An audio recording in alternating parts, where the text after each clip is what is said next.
네, 2부로 돌아왔습니다. 2부에서는 시놉시스와 인물 구도 그리고 좀 더 깊은 이야기를 나눌 텐데 다시 한번 말씀드리지만 문제는 2부 끄트머리쯤에 나갈 테니까 잘 귀담아 들으셨으면 좋겠습니다. 힌트는 방송 중에 나갑니다. 문제에 대한 힌트는. 자, 그럼 천상의 피조물 시놉시스를 저희 스미스 군이 설명을 해주시죠. 예. 1952년 뉴질랜드의 크라이스트 처치의 여학교에 다니던 폴린 파커는 영국에서 전학 온 줄리엣 휴미라는 학생과 친구가 됩니다. 그들은 단순한 우정을 넘어 매우 긴밀한 관계가 되고 소설 속의 세계를 함께 상상하고 창조하기도 합니다. 그들은 차르 기념을 만들어서 상상 속 왕국의 캐릭터로 삼기도 하고 이것을 제사세계로 부르기도 하는 등 자신들의 판타지 세계를 구축하기 시작합니다. 하지만 줄리엣과 폴린의 관계에 경각심을 느낀 양가의 부모님들은 그들의 만남을 제한하고 결핵 증상이 도진 줄리엣은 병원에서 요양을 하기도 합니다. 그러면서 둘의 관계는 점점 병리적인 양상을 띠죠. 이후 부모님의 이혼으로 인해서 줄리엣은 뉴질랜드를 떠나 남아공으로 가게 됩니다. 폴린은 이를 따라가려고 하지만 어머니를 비롯한 가족들은 이를 반대하죠. 이에 폴린과 줄리엣은 폴린의 어머니를 죽이고 줄리엣을 따라가기로 계획을 세웁니다. 예, 여기까지가 시놉시스가 되겠고요. 아, 우리 형이 아주 명료하게 설명했더라고. 난 기가 막히더라고. 신비한 이야기 TV 서프라이즈 아니야. 거기에 나올 법한 사건 다루는 거 아니야. 재현 영화네, 재현 영화. 그렇게 얘기하더라고. 난 그게 맞는 말 같더라고. 일단 배경이 되는 공간은 1950년대 뉴질랜드 크라이스트 처치죠. 이것은 뉴질랜드 남섬에 있는 도시입니다. 뉴질랜드가 남섬하고 북섬으로 나누어져 있는데 북섬 같은 경우에는 비교적 발전된 곳이고 남섬 같은 경우에는 좀 더 전통적인 곳. 그러니까 뉴질랜드가 처음 개척됐을 때 그런 문화가 남아있는 곳인데 그래서 빅토리아 시대의 건물들도 굉장히 많고 클래식한 곳이고 고풍스러운 좀 그러면서 농촌스러운 근데 크라이스트 처치 같은 경우는 남섬에서 비교적 규모 있는 도시인데 근데도 그렇게 크진 않아요. 지금 인구도 30만 밖에 안 되고 원래 뉴질랜드 자체가 워낙 한산한 공간이다 보니까 그렇죠. 확실히 그렇죠. 그러니까 이런 곳은 목가적이고 낭만적이기도 하지만 어떻게 보면 굉장히 따분할 수 있다는 거죠. 그리고 이런 곳에 원래부터 살고 있던 폴린 파커라는 인물이 있고 여기에 영국에서 온 전형적인 영국 소녀 줄리엣이라는 소녀가 와서 둘이 관계를 가지게 되죠. 근데 이 둘이 굉장히 병리적인 관계를 띠니까 평범하지 않은 관계를 구축하니까 당연히 주변에서는 우려를 하고 걱정을 하죠. 그러면서 둘을 갈라놓으려고 하고 여기서 이제 갈등이 싹 트는 거죠. 확실히. 그래서 그 결과가 아까 일부에서 얘기했던 파커 휴մ 사건으로 이어지는 거죠. 굉장히 끔찍한 살인 사건으로 이어지게 되는 것입니다. 공간 자체가 그렇게 새로운 문화를 받아들이기에는 어려운 촌이지 촌. 낙후된 공간이지. 그러다 보니까 그 둘의 관계가 부적절해 보이고 부정해 보일 수밖에 없겠네. 그러니까 이런 촌에 촌스러운 사람들에 만족하지 못하고 있던 소녀에게 갑자기 신여성이 등장한 거지. 줄리엣이라고는 영국에서 온 억양도 독특하고 세련된 애가 온 거지. 선생님한테 지적질도 할 수 있고 학생이 그러니까 다른 작품을 잠깐 하나 생각을 해봤는데 헤르만 헤세 작품 중에서 수레바퀴 아래서라는 작품이 있어. 거기도 남자애가 2명 나오는데 공부를 되게 잘해. 둘 다 잘하는데 한 명은 진짜 여기에서 나오는 그 폴린 파커 같고 한 명은 줄리엣 같아. 진짜로 되게 애가 자유분방해.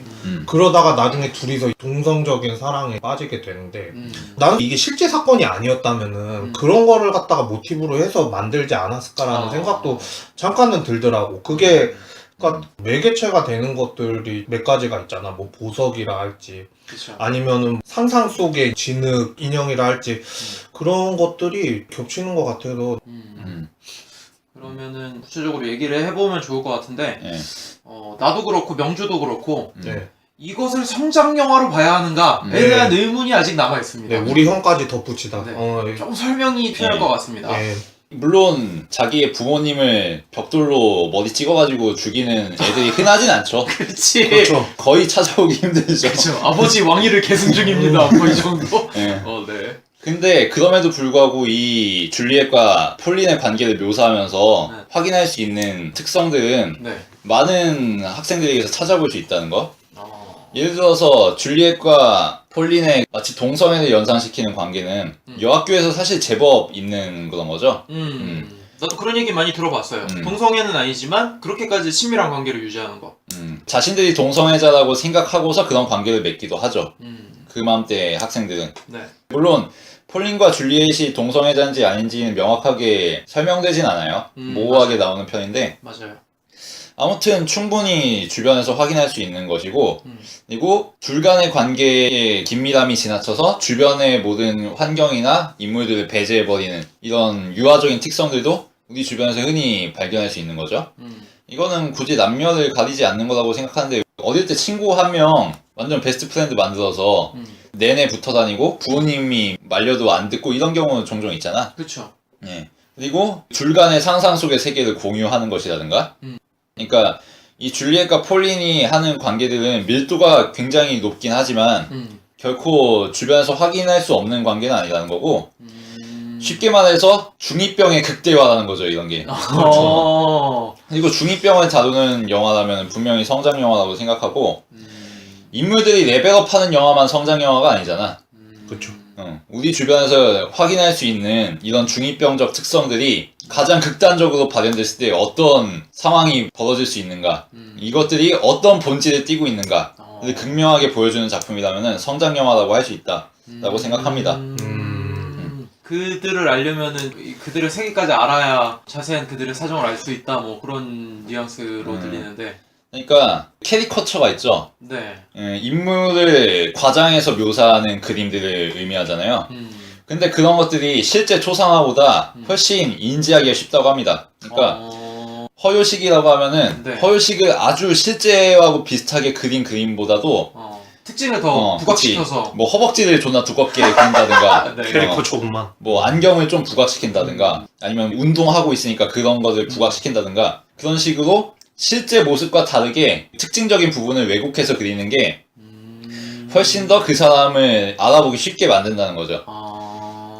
그런 것과 마찬가지로 특정한 현상, 대상이 있을 때 가장 특징적인 부분들을 부각시키고 나머지 부수적인 부분들은 생략했을 때 본질적인 특성이 훨씬 잘 들어오는 법인데 이런 것도 비슷한 것이라고 생각합니다. 그러니까 이런 극단적인 현상이 어찌 보면은 그 나이대 사람들, 그 나이대 학생들, 젊은이들의 본질을 잘 보여줄 수 있다는 거죠. 자 그렇다면은 그거에 대한 과장된 표현이랄지 아니면 그들이 공유하고 있는 세계 그리고 뭐 이야기에 대해서 좀 더 자세하게 영화적으로 이야기를 하면 좋을 것 같습니다. 일단 오프닝부터 굉장히 잘 짰다고 생각하는 게 네. 오프닝에 뉴스 보여주잖아. 네. 크라이스트 처치는 평화로운 마을입니다. 네. 이러면서 인간들, 군상들 보여주고 네. 그러다가 학교로 전환돼가지고 네. 노래 들려오면서 네. 학생들이 걸어가는 모습 나오잖아. 네. 근데 여기서 주목해봐야 될 게 다리를 잡아줘. 다리 맞아요. 네. 학생들 다리를 걸어다니는 다리.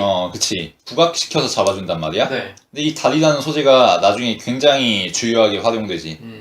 일단 이 영화에서 폴린과 줄리엣의 유대감을 강화시켜주는 소재가 폴린은 다리에 상처가 있고 줄리엣은 폐에 질환이 있다는 거잖아. 그쵸. 그리고 병이 있다는 거지. 네. 근데 병을 우상시하는 거, 아픈 사람을 우상시하는 거는 사춘기 소녀들의 흔한 감성이거든. 왜 흔히 이상이라든가 김유정 같이 폐병으로 죽은 사람들 우상화되잖아. 낭만화되고 그런 것들을 잘 보여준다는 거지. 근데 이 다리가 또 어떻게 활용이 되느냐. 처음에 뉴스로 보여주는 크라이스트 처치의 모습이 지나가고 네. 줄리엣과 폴린이 피를 묻힌 채 뛰어가는 장면이 나온단 말이야. 그리고 둘의 다리를 또 잡아줘.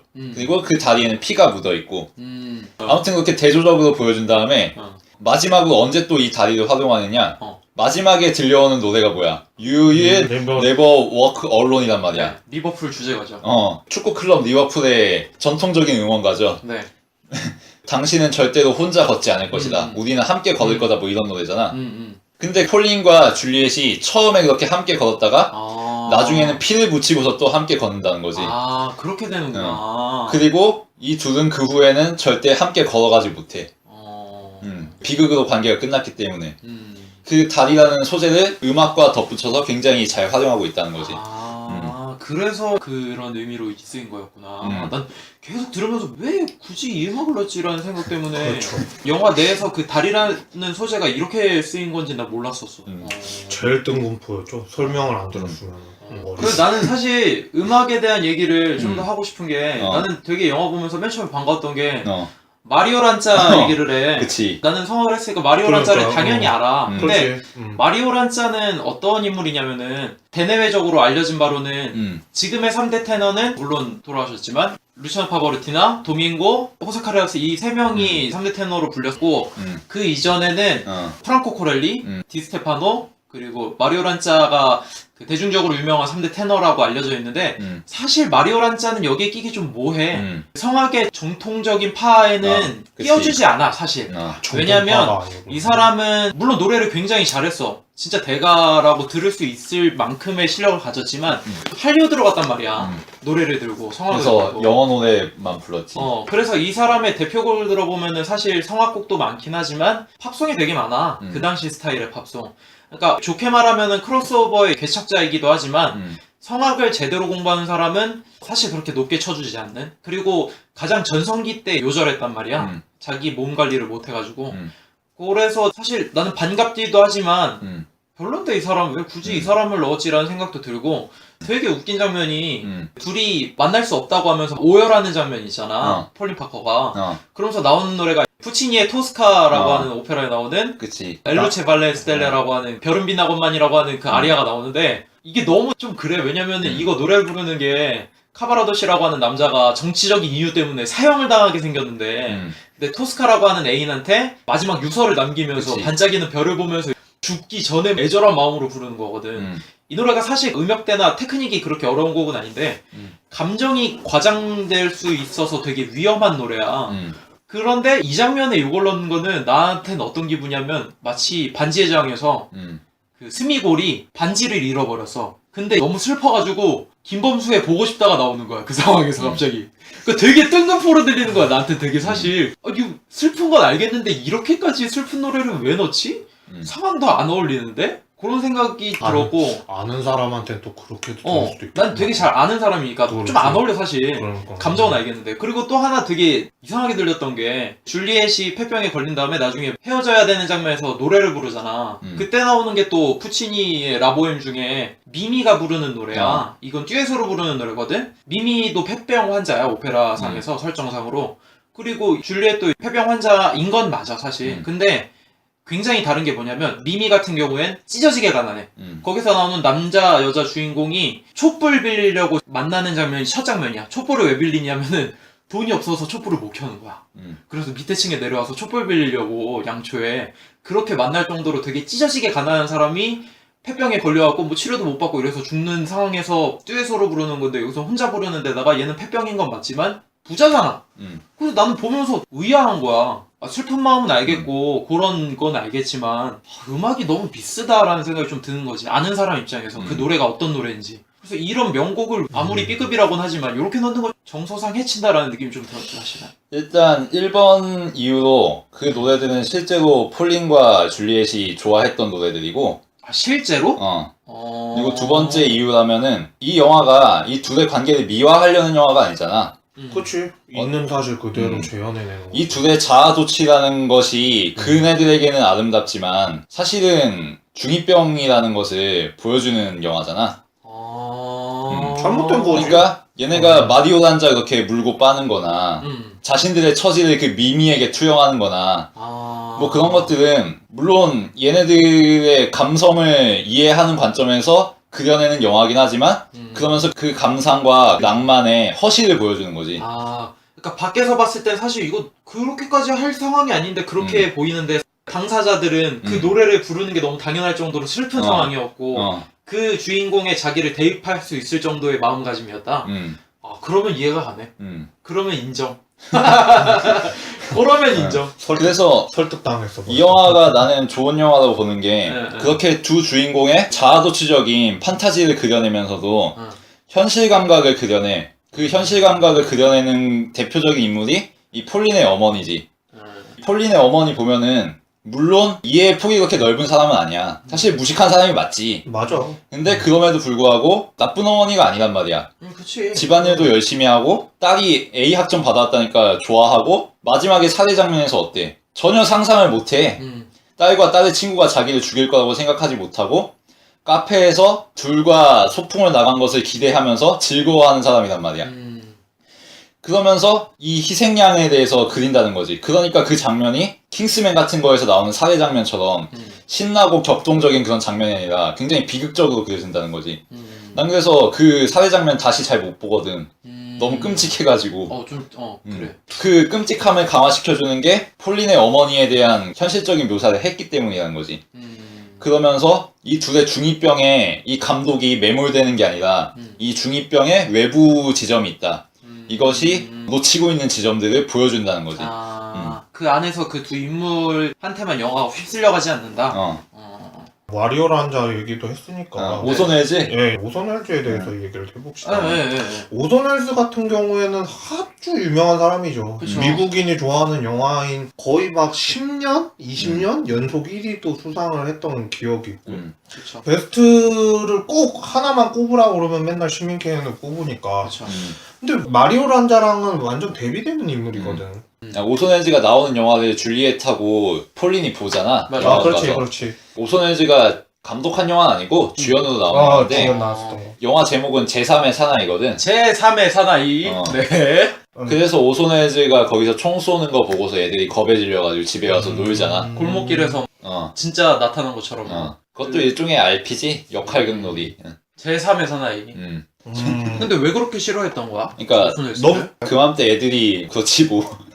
그냥 그렇게 설명하면 하는 거야? 왜 그런 거 있잖아. 어. H.O.T는 존나 좋아하는데 잭스키스는 혐오하는. 맞아. 그런 거랑 비슷한 거지. 우리 초등학생 애들 중에서도 엑소는 엄청 좋아하는데 방탄소년단 엄청 싫어해. 그런 애들 있어. 나는 아직도 기억나는 게 초등학교 5학년 때 신문을 봤어.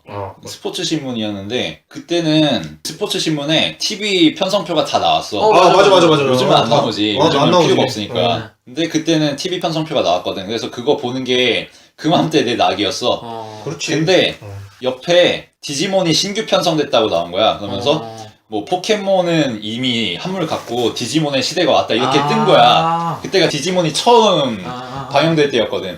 근데 내가 그거를 읽고 있는데 동생이 와서 신문을 찢어버렸어. 내가 들고 있는데. 존나 그래서 빡치지. 아니 왜 나 보고 있는데 찢냐고 내가 화를 냈지. 그러니까 포켓몬 재밌는데 왜 포켓몬을 그렇게 욕하는 기사가 있냐고. 난 디지몬 저거 안 볼 거라고 그런 거야. 야 절절히 공감돼. 내가 방탄소년단의 방만 꺼내도 애들이 막 나 때렸어. 진짜야 진짜. 싫어. 싫어. 내가 엑소 얘기하면서 야 시우민 잘생기지 않았냐 이러니까 막 애들이 엄청 그래. 좋아하는데 방탄소년단 이름 꺼내자마자 나를 때렸어. 절절히 공감 가네. 이거는 진짜 이틀 전에 있었던 일인데 엑소 시우민이 봉익임선달에 나왔어요. 어떤 사람들이 야 그래도 쟤는 아니지 않냐? 다른 그룹에 이 애가 연기 잘하지 않냐 그러는데 막 야, 씨, 그 한 줄이 팬덤이었나봐. 뒤를 쫙 때려놓는데, 와, 나는 아무 말도 안 했는데도 불구하고, 공포감 있잖아. 그 아우라 있잖아. 네가 느꼈던 거랑 똑같았다니까. 그 극장 이름이 혹시 크라이스트 처치 아니었어? 크라이스트 처치? 맞아. 진짜 무서웠어, 나도. 너 스타킹에 벽돌 달린 거 조심해라. 진짜 무서웠어. 이렇게 얘기하니까 너무 공감되는데? 똑같은 거라니까. 그런 거 보면은 사실 논리적으로 말끔하게 설명이 되지 않잖아. 아이들의 기호가 뭐 그렇게 일관성이 있겠어. 근데 그치. 기호 자체는 굉장히 열렬하단 말이야. 말 그대로 우상이지. 그런 것들을 보여주는 거라고 생각이 들고 그리고 이 둘이 소설을 통해서 자신들의 판타지 세계를 창조하잖아. 그치. 그것도 나는 충분히 이해할 수 있었던 게 이것도 4, 5학년 때 얘긴데 멘탈로. 그때 초등학교 때 친구가 있었어. 그 친구하고 무슨 놀이를 하고 놀았냐면은 게임을 만들고 놀았어. 그때 RPG 메이커라는 그 게임 제작 툴이 있거든. 찌끄루. 그치. 찍고도 95 이런 것도 아니야. 89 이런 거 가지고 놀았어. 그걸 가지고 게임 제작을 했단 말이야. 뭐 되도 않은 스토리지 지금 생각하면은. 그치. 막 신창원 집어넣고 게임. 시랜드 참사 집어넣고 보고 또 보고 집어넣고 보고 또 보고. 뉴스나 TV를 통해서 접할 수 있는 사건이나 드라마나 창작물들 다 뒤범벅을 해놓은 거지. 그러고서 좋다고 낄낄대고 놀았고. 뭐 지금 생각하면 유치한 놀이지. 근데 그때는 굉장히 재밌게 즐겼고 지금 생각해도 딱히 후회되진 않거든. 뭐 그맘때 그러고 놀 수 있는 거잖아. 맞아. 우리는 다행히 벽돌 짝으로 뭐 부모님 머리 찍고 이러진 않았지. 다행히. 그러니까 잔인한 얘기를. 근데 요는 그맘때의 사춘기의 애들에게는 자신들만의 세계가 상상 속에 자리 잡히고 그 상상 속의 세계를 공유할 수 있는 상대는 당연히 한정돼 있지. 그치. 다들 개성이 뚜렷하니까. 근데 그 상상 속의 세계를 공유하는 상대는 특별할 수밖에 없다는 거지. 그리고 난 이 영화에서 또 좋은 점이라고 생각하는 게 그것을 리얼하게 묘사한 게 아니라 판타지로 묘사했다는 거.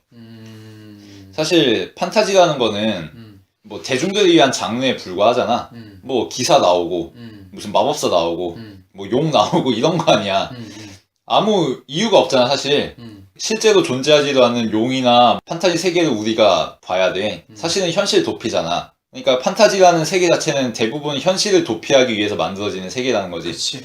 근데 이것을 이 영화에서 활용하고 있다는 거지. 이 둘은 상상을 통해서 자신들의 세계를 만들고 소설을 쓰고 극작을 하고 이러지만 이것들은 사실은 현실에 근거하지 않은 것이고 이 둘의 현실 도피일 뿐이고 상상 따리라는 거지.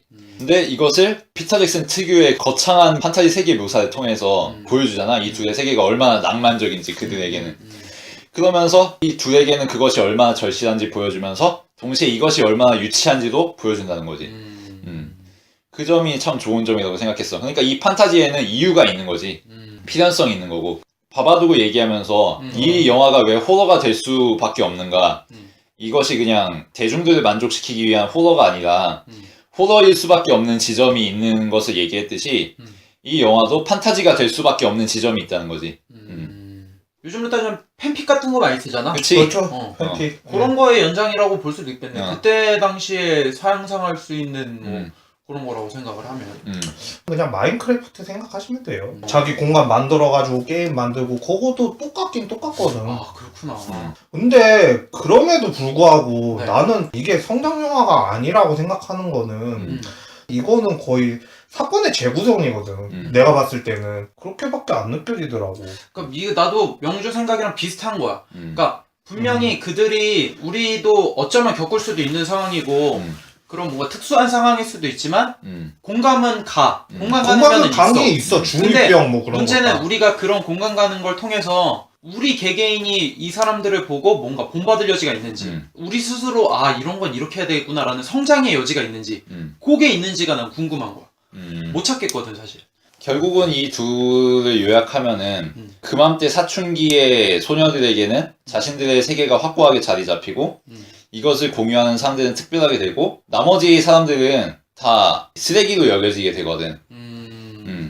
정도의 차이는 있지만 어느 정도 이런 게 있다고 생각해. 중학교에서 대학교 초반 정도 사이의 학생들에게는 물론 대부분의 사람들은 극단적인 선택을 하지는 않지만 우리가 지내왔던 사춘기라는 것이 재해석이 되는 거지.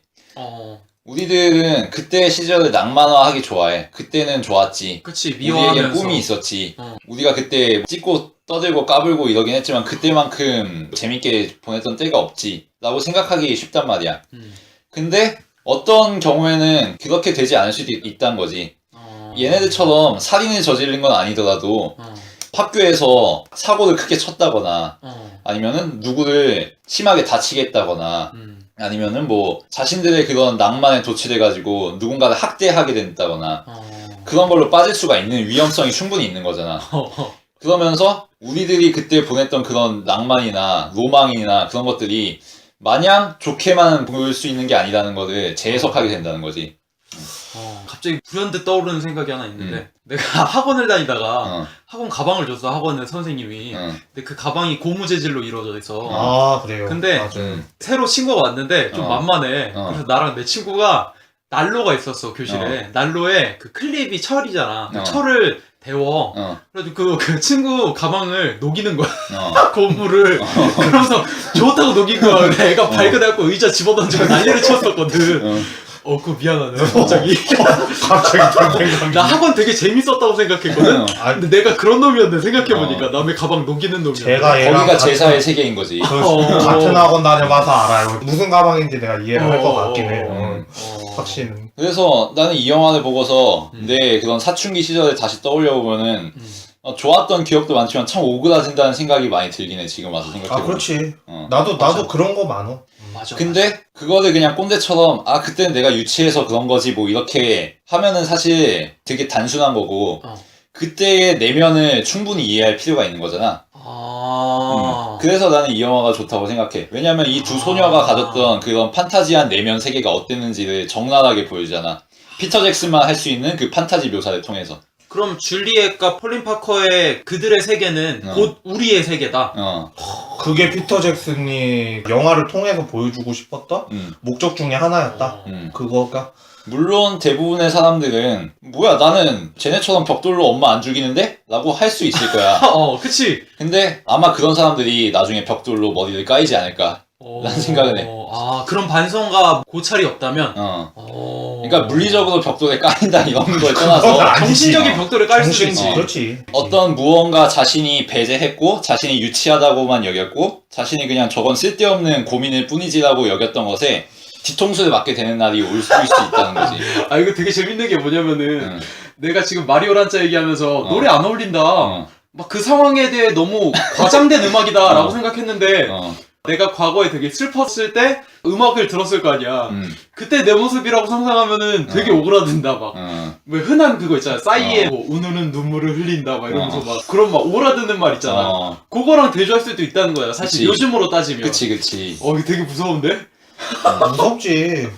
그리고 이전 영화인 우디디라고 연결시켜보면은 우디디의 아버지가 인선이가 이상한 행동 보이고 이런 걸 두고서 애들이 무슨 고민이 있어? 저 나이 때 그냥 학교만 다니고 그러면 되는 거지 뭐 이런단 말이야. 맞아. 그 나이 때 고민은 그냥 쓸데없는 걸로 치부한단 말이지.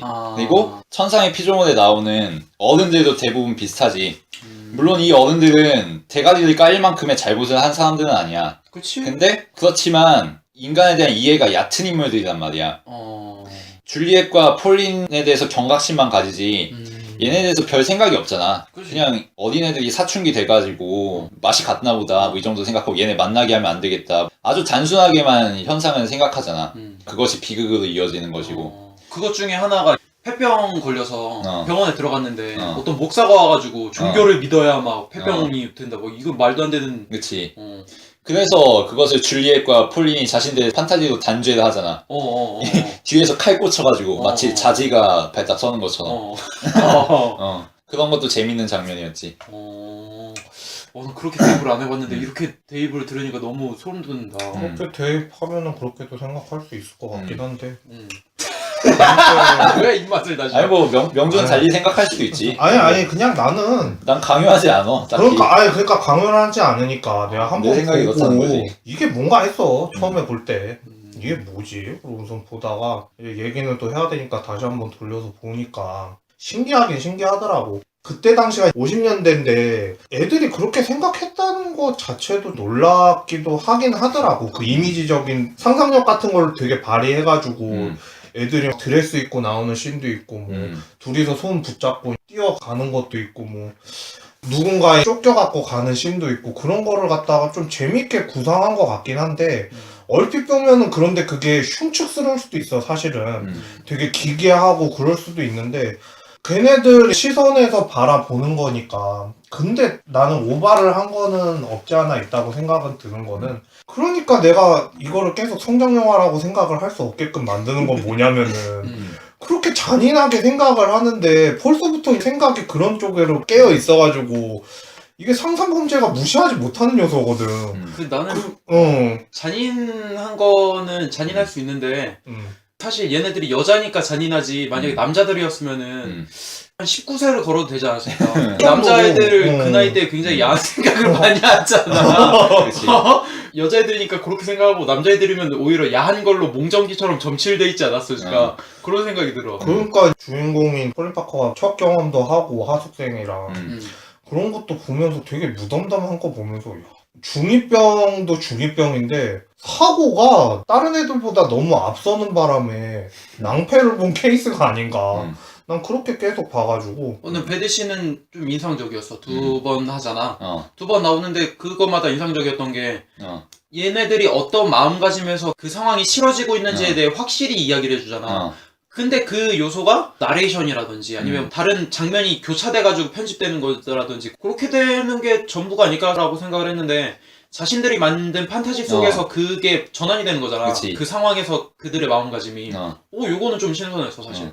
폴린 파커가 자신의 첫 경험 상대인 남자하고 성애를 치르면서 이 남자에게 위화감을 느끼잖아. 그리고 자신의 판타지 세계로 전환돼서 상상 속의 제사의 세계가 펼쳐지고 거기서 찰스 2세와 로맨스를 나누고 그러면서 다시 컷이 전환돼서 이 남자애가 보이잖아. 폴린을 만족시키기 위해서 용 쓰고 있는. 그러면서 이 남자애가 자연스럽게 폴린에게는 버러지로 보였겠구나 라는 게 느껴지고 이런 것들은 정말 내면 연출을 잘 보여준 게 아닌가. 그리고 둘이 사랑을 나눌 때도 둘이 동성연애자라서 그렇게 나누는 게 아니라 본인들이 만든 최고의 이미지의 로맨스를 나눈다고나 해야 되나? 뭐 그런 느낌이 들어가지고 그냥 동성연애도 아닌 것 같은데 진짜 둘이 무슨 관계일까? 라는 그런 의구심이 드는 장면이 아니었나? 아무튼 결론적으로 얘기하자면은 네. 중2병은 이 정도로 균형 감각 있게 다룬 영화가 있었나 하면 나는 잘 모르겠거든. 이 중2병의 당사자들을 충분히 이 본인들의 시점에서 묘사하면서 하지만 거기에 매몰되지 않고 이 외부의 시선도 보여주는 그런 식의 균형 감각 있는 영화가 있었나 하면은 나는 딱히 기억나지 않아. 그래서 이 영화가 굉장히 인상적이었고 중2병이라는 얘기 들으면 들을수록 이 제목이 되게 소름 돋는 게 천상의 피조물 딱 이래놓고 한국 포스터가 판타지 중세 세계 그래가지고 SF적으로 나올 것 같은 그런 진짜. 느낌의 포스터잖아. 제목도 그렇고. 그치. 근데 이게 알고 보면 중2병 애들이고 그런 애들이 자신들을 미화해서 지은 제목과 시인 거잖아. 자신들이 도취된 거지. 그렇게 생각하니까 영화에 대해 갖고 있던 이미지가 싹 바뀐다 싶어. 자, 그러면은 각자 뽑은 명장면을 언급하고 한 줄 평과 별점은 셋이 마지막에 언급하는 걸로. 일단 명장면부터 서로 뽑아볼까요? 나는 아까 얘기한 니콜라스와의 첫날 밤 장면. 네. 아까 얘기했듯이 니콜라스와 성애를 나누는데 니콜라스는 마음에 차지도 않고 판타지 세계로 넘어가서 거기서 마리오 단자가 얌마얌마고 부르잖아.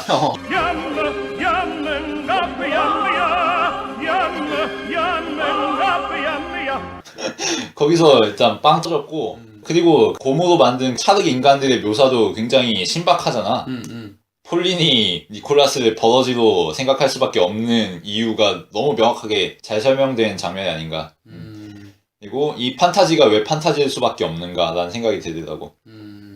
저 같은 경우에는 그 마지막 장면하고 데자뷰가 될 텐데 인형이 성 밖으로 갔다 보석을 던져가지고 유인을 시킨 다음에 철문으로 휙 내려가지고 그 반토막을 내는 장면이 있는데 그게 마지막에 단서가 되는 장면이 아닌가 싶어서 다른 거는 식상한 것도 있는 것 같아가지고 나는 그게 오히려 더 신선하게 보이더라고. 마지막에는 이렇게 될 것이다라고 밑밥을 깔아놨구나. 그런 점에 있어서는 난 잘 유도했다라는 생각이 들어서 그 장면이 생각이 나네. 명장면이라기보다도. 나는 인상적인 장면이 맨 처음에 마리오 란자 노래를 틀었는데 Be My Love인가? 근데 아빠가 생선 갖고 장난치잖아. 바이브레이션 하는데 막 흔들면서 자기 막 장난치고 그게 사실 웃긴 장면인데 애한테는 되게 끔찍하게 보여주잖아. 그런 거 좀 웃겼고 노래랑 맞게 그렇게 장난을 쳐갖고 그거 자체도 좀 웃기긴 했어. 그러니까 폴린이 왜 자신의 가족들과 부모님을 버러지로 보게 되는지가 나오는 거지 거기서. 그거 하고 또 하나 인상적이었던 거는 마지막 장면인데 어머니를 살해하는 장면에서 배를 타고 서로 작별 인사하는 회상 같은 장면이 나오잖아. 그렇지. 그게 난 의아하면서 공감이 갔던 게 둘이 계획했던 거잖아. 둘만이 있을 수 있는 환상의 나라로 가기 위한. 근데 그 살인을 저지르는 순간 오히려 나오는 장면은 둘이 찢어지게 이별하는 장면이 나온다는 거지. 이건 실제로 있는 장면은 아니지. 그들의 상상인 거지. 왜 그런 장면이 나왔을까? 오히려 희열을 느껴야 되는 거 아닌가? 여태까지 흐름으로 보면? 그래서 생각난 게 둘이 실제로 그렇게 헤어지게 되니까 그거를 암시하는 게 아닐까라는 생각이 하나 들었고, 두 번째로는 얘네들이 깨어났구나. 얘네들이 어머니의 머리를 돌멩이로 내려치는 순간 이거 잘못됐구나. 근데 되돌릴 수는 없다. 그런 정말 떠날 수 없는 강을 건넌 느낌?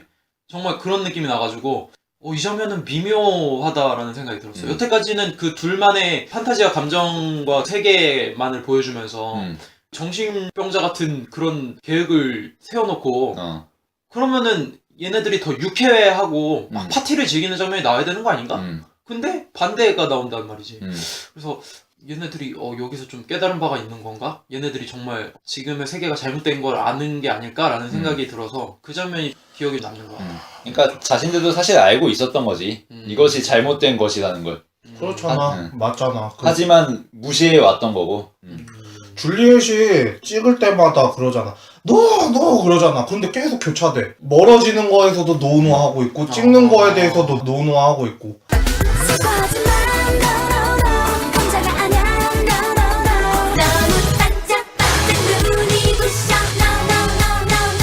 그러니까 자기가 잘못되는 건 알고 있는데 현실적으로는 헤어질 수밖에 없는 상황이 될 수밖에 없다라는 거죠.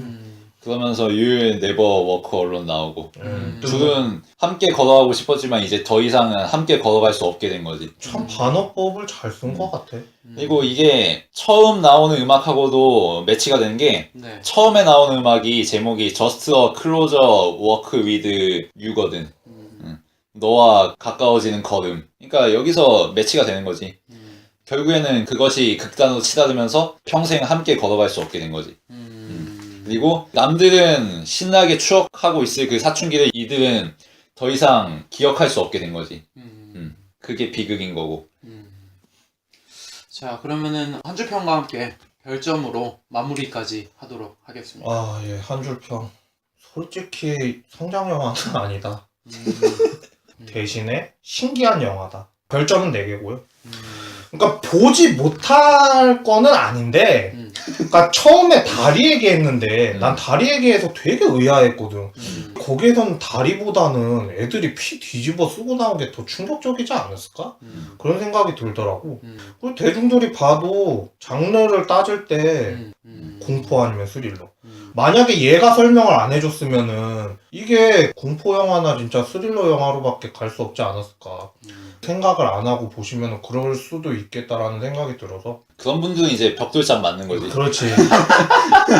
그럼에도 불구하고 4개 준 거는 그때 당시에 그런 생각을 해놨다는 게 난 너무 기발한 것 같아요. 그러니까 상상력의 그런 판타지라든가 그런 거 보는 재미로도 괜찮지 않을까. 그리고 케이트 윈슬렛의 오래간만에 오바 연기를 좀 보고 싶으시다면은 그 정도의 별점이 적절하지 않을까라는 생각에 저는 별 4개를 주도록 하겠습니다. 네. 저는 영화를 꽤나 인상적으로 봤는데 지금 와서는 이해가 되는데 영화 봤을 때 당시에는 음악이 오버스럽다라는 생각이 너무 들었어요. 너무 오글오글. 너무 과장돼 있고 그러니까. 왜 저렇게까지 저 상황과 대입시켜서 하는 거지? 라는 생각이 들었는데 지금 이야기를 들어보니까 굉장히 공감이 가고 왜 저 소녀들이 저런 음악을 선택하면서 저 상황에서 저렇게까지 우악스럽게 감정을 표출했는지에 대해 조금 이해가 갔고 그럼에도 불구하고 그건 지금 설득된 거고 영화 끝나고 났을 때 단상은 뭐지? 성장 영화인가? 음악은 또 왜 이렇게 썼지? 그리고 사실 지금 봤을 때 그래픽이 그렇게 좋아 보이진 않거든요. 죄악스러운 것도 좀 있어요. 공민간 자체가 그렇게 예쁘지도 않고 엄청 큰 나비가 날아다녔을 때 조금 찌꺼했고 이게 뭐야 이건 극혐이잖아 이러면서 그런 게 좀 있었고 보면서 종을 못 잡았던 게 있어요. 이것을 동성애가 빚어낸 몬스터 같은 그런 부류의 영화로 봐야 되는 건가? 그건 아닌 것 같고 그렇다면 여고괴담 2처럼 봐야 되는가? 근데 여고괴담 2는 너무나도 주제를 명확히 드러내서 그건 확실히 이해가 가가지고 굉장히 놀라면서 봤었는데 이건 또 약간 미묘한 게 어른들이 꼰대스러운 도 많이 나오니까 이걸 어떻게 반면교사로 삼으려고 우리 스미스가 고른 건가? 우리들이 성장해야 된다. 이런 아이들한테 관대해야 된다. 이런 생각을 했는데 이 애들이 우리들이라 그러니까 지금 와서 배우고 깨닫는 것 같고 저의 한 줄 평은 맹목적 순수가 빚어낸 잔혹일기 정도로 하고 별점은 원래 3.5점 정도로 생각했는데 지금 와서 보니 저의 그 지난 날이 생각나며 공감이 됐어. 그럼에도 불구하고 음악이 마음에 들진 않았다 라는 느낌 때문에 4점으로 마무리 짓고 싶습니다. 맞다. 네. 결국은 이 영화는 미친년들에 대한 영화예요. 뭐 그래요. 실제로도 영화 중에서 자기들이 미쳤다고 하잖아. 매드 이러면서. 맞아, 그렇지. 맞아. MAD. 맨 마지막서부터 이제 계속 얼마나 오글거려 그거. 음. 근데 사실은 우리들도 미쳤었다는 거지 한때는. 음. 우리들은 다행히 그 정도로 극단적이진 않아서 그리고 좀 운이 좋아서 음. 그런 큰 사고를 안 쳤을 뿐이지.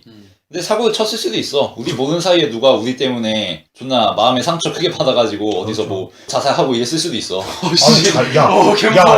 야.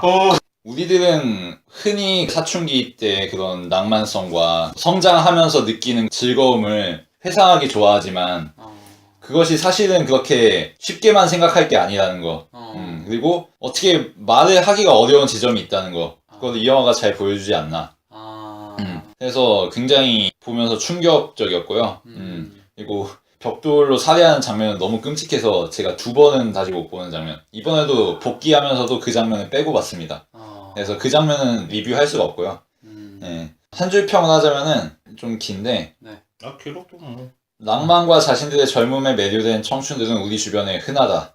반면 그네들에게서 느껴지는 넘치는 생기발랄함과 로맨틱한 아름다움은 끔찍한 비극을 야기하는 극단성이나 폭력성이나 맹목성과 별개의 것이 아니다. 사실은 이것은 동전의 양면이며 이를 포착할 수 있는 이들은 드물다. 피터 잭슨은 이런 영화를 다시 못 만들 거다 라고 정리하고 싶습니다. 그 별점은? 별점은 4.5점. 최고점이네? 나보다 별점이 높은 거는 이번이 처음인 것 같아요. 난 여기에서 충격을 받았네. 오늘 한 줄 평이 나는 좀 인상 깊은 게 뭐냐면 우리가 우리들을 보면서 걔네들한테 선생님이 다그치면서 너 왜 싸웠냐? 왜 그러냐? 라고 하면은 그 많은 구구절절한 사연을 다 이야기할 수 없었잖아. 그 영화가 친절함에도 불구하고 거인은 왜 이 아이가 그렇게 구구절절한 사연을 겪었는지에 대한 과정이라고 하면 이 영화는 그런 과정이 있던 아이들이 어떤 결과를 빚어냈는지에 대한 결과. 그래서 스미스가 한 줄 평을 낼 수 없었던 이유. 그것도 이 영화와 맞물리지 않는가라는 생각이 좀 들기도 하네요. 좀 특이하긴 했어, 이번 영화가. 결말이라든가 그런 부분들이 지금도 잘 안 나오는 그런 거니까. 지금 당장 우리가 만들었던 싸이월드에 들어가서 우리가 올렸던 사진이나 게시글을 보면서 아, 난 다 지웠어. 난 다 지웠어. 다시 한번 그때를 회상하면서 우리가 지금의 우리가 되기까지는 많은 과정이 있었다는 걸 한번 다시 한번 깨닫는 하루가 되었으면 좋을 것 같네요. 네. 자, 그러면 성장 트릴로지 여기까지 왔는데 네. 이벤트가 남아있지 않습니까? 네. 저희 이벤트 문제 드디어 나갑니다. 네. 우리 스미스 군이 문제를 내겠습니다. 네, 문제를 내겠습니다. 네. 줄리엣과 폴린이죠. 네. 이들이 극장에 가서 본 오손 웰즈의 영화가 있습니다. 흑백 영화인데 네. 그 영화를 보고서 이 둘은 겁에 질려가지고 집에 옵니다. 네. 이 영화의 제목을 제가 방송 중에 얘기를 했거든요. 이 영화의 제목이 뭘까요? 그러니까 네. 78회 차인 천상의 피조물의 2부 순서에 나온 네. 그 방송을 잘 찾아보시면은 네. 답이 있습니다. 네. 제가 한번 힘주어 제목을 얘기를 했는데 야, 그러니까 첫 번째 봤던 영화가 아니라 두 번째 본 영화. 네. 첫 번째 본 영화는 더 그레이트 카루소. 네. 위대한 카루소고 네. 두 번째 본 번째는- 영화가 오손 웰스가 주연으로 나왔던 총을 쏘는 장면이 있습니다. 예. 골목길에서 진짜로 놀래가지고 막 도망다니는 장면도 네. 있고. 이건 뭐 제가 예매권을 드려야 되는데 제 예매권이 굳지 않을까. 야, 누군가 써줘요 좀. 근데 솔직히 문제가 이 정도는 돼야지. 페이스북 들어가셔서 저한테 메시지를 주시든가, 네. 예, 그렇게 해주시면, 아니면은 어차피 녹음본 올라가면은 바로 게시글 쓰기 때문에 거기에 댓글로 달아주시면은 추첨 통해서 드리도록 하겠습니다. 네. 네. 요즘 극장가에 볼 영화들이 많이 없어요, 사실. 저희도 아가씨 이후에는 뭐 최신 영화 안 다뤘잖아요. 곡성과 아가씨도 사실 저희 취향이라고 말하긴 좀 그런데 예. 워낙 감독들이 봐야 될 것만 같은 감독들이라서 봤었는데 많이 실망을 하고 저희가 나름대로 최신 극장 영화에 대해서 보이콧을 하고 밀레니엄 만보를 시작으로 특집을 다루어서 작품성 있는 작품을 통해서 분석을 하고 생각할 만한 거리가 있는 영화들을 통해서 이야기를 하고자 했는데 3부작과 함께 하시면서 어떠셨는지 잘 모르겠지만 뜻깊은 방송이 되었기를 바랍니다. 제가 그리고 언급을 안 드렸었는데 네. 메시지 주신 정승혁 분과 김상현님께 감사의 말씀드립니다. 네. 우리들 최고의 작품이었다고 또 한 번 아. 댓글 올려주셨더라고요. 음. 언급을 꼭 해드리고 싶었는데 예. 저희가 길게 다루었던 76, 77, 78화 성냥 트릴로지 특집이었는데 즐겁게 들으셨길 바라면서 이 정도로 마치도록 하겠습니다. 안녕. 다음 특집도 추천을 받을 테니 주시면은 회의와 고민을 거쳐서 만들도록 하겠습니다. 자, 오늘 방송 여기까지 마치도록 하겠습니다. 들어주셔서 감사합니다.